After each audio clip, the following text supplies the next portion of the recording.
breaking news today. Please subscribe and then check notification box to get all breaking news alert. Liberals went to bed as happy as they possibly could have been, considering that their dream of the word impeachment branded across all major newspapers hasn't come to fruition. Too bad for them. Things were entirely different after they woke up this morning, and it all boils down to the nasty surprise that President Donald Trump whipped up for them. The left wants to stop all things Trump. They don't like the man, they don't like what he has to say, and they certainly don't like his policies. In fact, this is exactly why they do everything in their power to hinder the president and keep his agenda from advancing smoothly.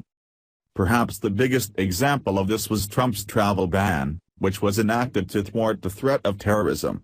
Of course, seeing how terrorists mostly come from Islamic extremism, most of the countries from which Trump saw the biggest threat of terrorism had a Muslim majority.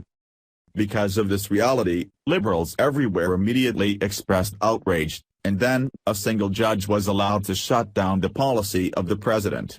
Knowing that he had to do something about it, Trump had the language of the ban reworded and put back out there.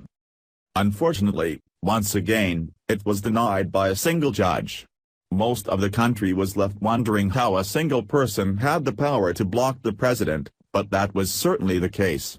Too bad for liberals who thought they had won the argument for months now. They just woke to a nasty surprise this morning.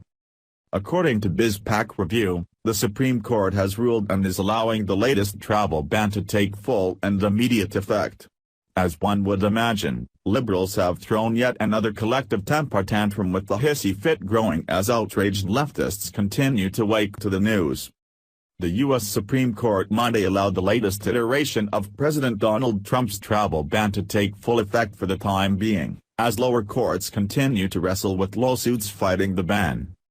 The order permits the administration to enforce the president's September proclamation, which suspends entry of foreign nationals from 7 nations, including Chad, Iran, Libya, North Korea, Syria, Venezuela, and Yemen.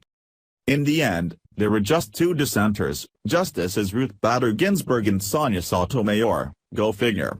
On the spectrum of public outrage, it seems that Muslim terrorist Linda Sarsour is leading the march against the news. Taking to Twitter, she simply wrote, "Here we go.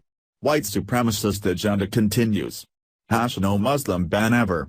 She then went on to tweet contact information to legal representation for anyone seeking to break the law and come over anyway. Just like that, the American people lit into the Muslim woman.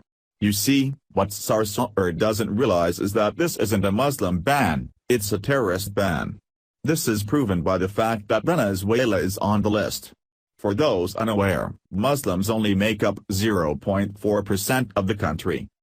However, Sarsour's point is even further debunked by the fact that Muslim-majority countries refuse to take in Syrian refugees, citing terrorists for their reasoning.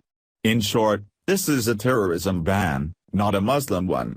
That simple truth didn't stop her stupidity though, and the American people ripped into her on account of it. The left is beyond willfully ignorant at this point. Anyone able to do the slightest bit of research knows that this policy isn't permanent and is meant to buy American time to develop a more reliable vetting method. In fact, former President Barack Obama once did the same.